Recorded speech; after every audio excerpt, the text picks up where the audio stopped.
Shalom, salam alaikum, kif halek, kaifakum shonek, merhaba, konnichiwa, ni hao, namaste, privyet, bonjour, buongiorno, saludos, hola dag, hashbarav, yak shemash. Je suis Ali Anna Alex. I'm the CEO of Orca Oshi Capital Management, an electronic dance music DJ. Shout out to my partner Ronnie, BTS. And like I said in my former video, I'm always thanking the men, and I sincerely mean this, from Goldman, JP Private, JP Morgan Chase, Barclays, Point 72, Bridgewater, the Fed Reserve, that just, wow. I love the debates and the extraordinary information people on LinkedIn publish. I'm so honored to even exist at this moment in time as someone who fangirled over Alan Greenspan my whole life, which is probably why I never had any friends and was bullied, and is why I'm such a lover of numbers versus people. No, I'm just kidding. I love people. Nonetheless, since I said that we weren't going to talk about the Fed in part one, of course we're going to talk about Mr. Powell in part two, but we're going to just speak truth. But before we speak truth, because I do love all of the men that are supporting me, gosh, Oak Tree Capital, I get so excited. I lose track of every person that I've ever watched as a contrarian to an extraordinary day trader. And again, from Point 72, Oak Tree, Howard Marks. I'm just thinking in my head what a brilliant day trader Steve Cohen is, and how I want to be like that, part of that. And what a great contrarian Howard Marks is with those Evergrande distressed properties, and how I want to be like that. And how George Soros, whether you like him or not, can fucking trade the Forex market like no other. And oh my gosh, if anybody is having fun right now, it's got to be him. So I heart everybody. Nonetheless, before we get into it, let's just talk about what the women have decided to tell me. Since I keep talking about how much I love men and thank you for sharing and caring, etc., I did get some feedback from women of LinkedIn, and it goes something like this. Bitch, eat a burger, sit like a lady, you're the reason women are losing rights, and shut the fuck up, you stupid Kike. Well, thank God mean words on the internet don't hurt, and real life hurts. Now let's just talk. Jerome Powell, Senate Banking Committee. Just super honest, recession. Granted, we, in my personal opinion, are already in one. I think we're already in the Great Depression, and if the media hyper-focusing on bodily autonomy and euphemisms were not enough, we'd probably already realize it.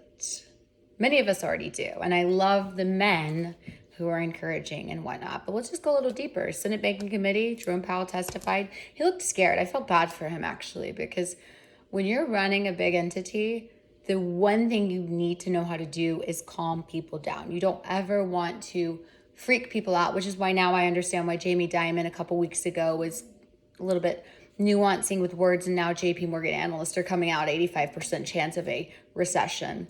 I love that we're all using technical terms in quite different ways, but who cares, right? I am so thrilled and honored to even have a space in the financial field and sector, and it's really fun. But 0.75% basis point rate hike in July. What is that going to mean for your credit card? Well, for those who love posing on social media with one, it means, I think the average APR is 16 to 20%. I thought credit card debt looked like it, or the credit cards being used in the past several months have gone up 20%, added about 864 billion, I believe, and sitting about 1.136 trillion. Don't quote me, of course, because I don't want to give a totally accurate number. That might be incorrect. Our trade deficit's over $1 trillion and 386 billion with China. You guys, can we make something? Anything? No? Okay.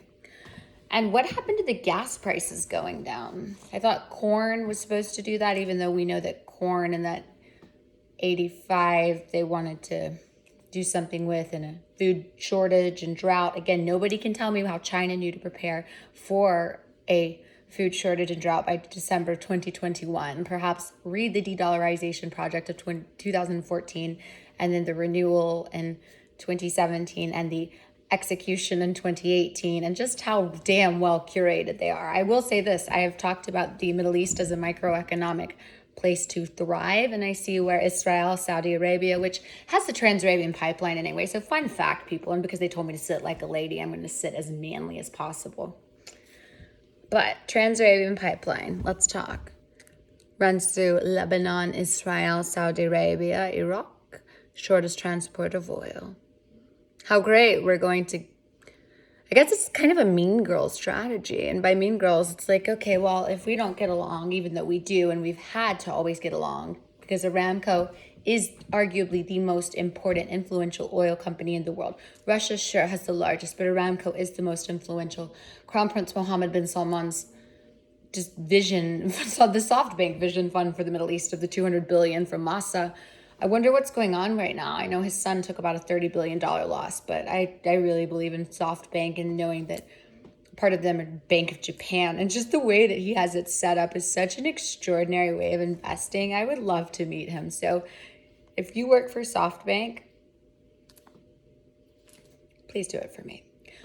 Nonetheless, people don't seem to understand the ramifications of rate hikes and not understand that when you have a Federal Reserve trying to shrink the balance sheet, selling mortgage-backed securities. Right now, I personally, I'm going to say something a little pervasive, insidious, nefarious, and salacious. I think bonds are kind of dangerous. I think they're overlooked, and I think they're damn sure overpriced. And I think nobody's really talking about it because most don't even fucking understand. So I can do a little tutorial to kind of dumb it down because most don't understand. We're seeing luxury branded degree people talk about how the Fed prints the money. That is misinformation. The Treasury prints the money. And because I have nothing but a plethora of notations, I just want to go and make sure that I've said everything proper aside from, we only have 12.7 manufacturing jobs. I thought that was weird. But then I wondered how many people would actually show up for work. Because I was thinking, gosh, well, if they're only 12 point something, I just started thinking about cobalt and how we could free the children into the Congo and cobalt's used for lithium ion battery. That could be a big export. But would people show up to work to mine? We have it in multiple states. If we just started rolling back some regulation and, I don't know, turn the faucet on, perhaps gas prices would just go down without having to ask Saudi for anything. But I do like the peace in the Middle East. Thank you for the Abraham Accords. No matter what you want to say about the last person in office, I do find the Abraham Accords extraordinary. From Sheikh Zayed of Abu Dhabi, Netanyahu, Bahrain, and President Donald Trump sat together and signed for peace in the East. And I love the Naftali Bennett and watching the Maktoum family of the Emirates and Morocco join, and seeing you, even Iraq, want to join the Abraham Accords. Hey, the more the merrier. Again, just to show how great I personally believe the Middle East will be.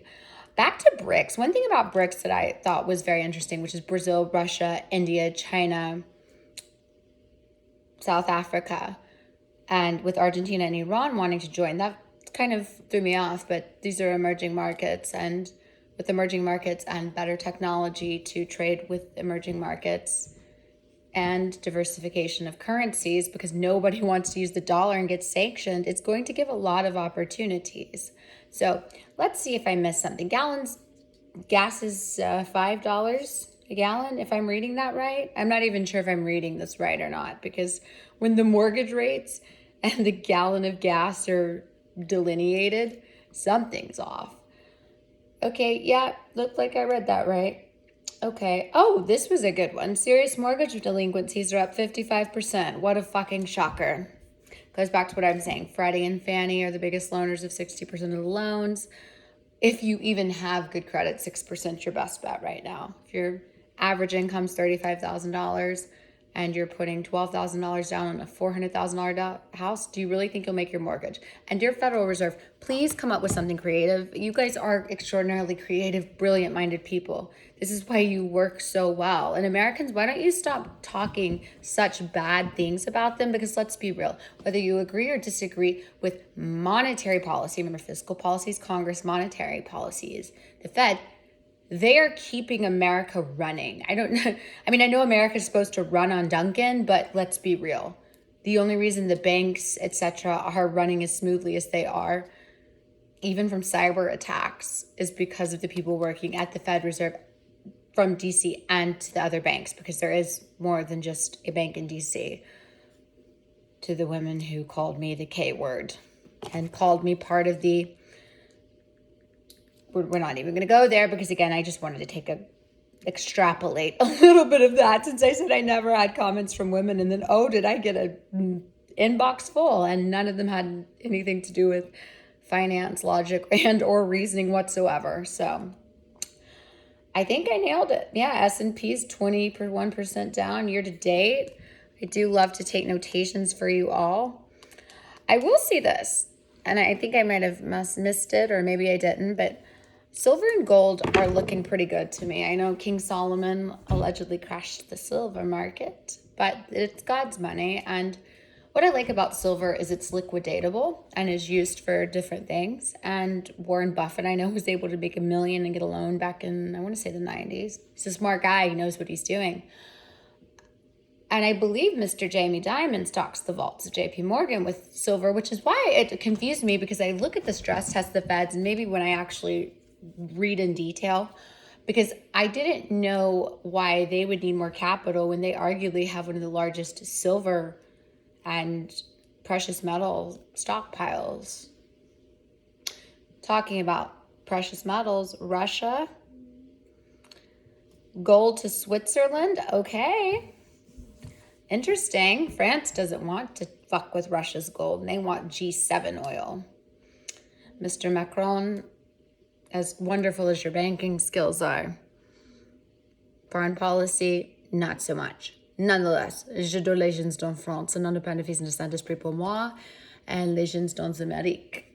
But I love France. I mean that, and this is all trolled and made fun of in great taste, but really, I have no idea how he's going to be able to convince the leader of Russia to do something when his own people will riot, loot, and oh my gosh, the little vest people oh my gosh, some of the most insane protests I've ever seen. Never piss off the French, okay? They really go hard when it comes to protesting, and oh, do they not relent. So, yeah, I want us to really think that, again, if I were in the White House, I would be going, excuse me, we need Steve Cohen, one of the best day traders. We need George Soros. We need Schwartzman from Blackstone. Hello, Blackstone. Have we forgotten about the best equity funds buying up real estate that's really snatched it up?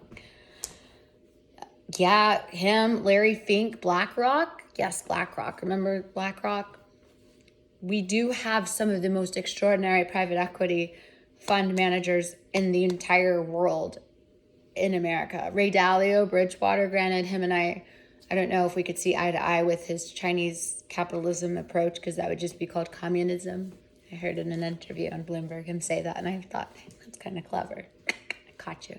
But really, I find him to be, of course, another brilliant-minded person. I would just be phoning a friend, Bill Ackman, an active investor. Let's get every type of different investor possible, and let's put them in a room. Hell, bring back Henry Paulson. Hank Paulson, he's much more relatable. Not that he wasn't before, but I think panic attacks in the Treasury make him much more likable. Anybody from David Solomon, Jamie Dimon. I mean, we're going to have another TARP-like program, Troubled Asset Relief Program, for us to even survive this. But China has so much further ahead with the digital yuan. The yuan to the ruble trading 1,000+% compared to the dollar, just leaving in the dust, and the usage of the yuan up 1,000%. Good luck, America. Till next time, Alex out.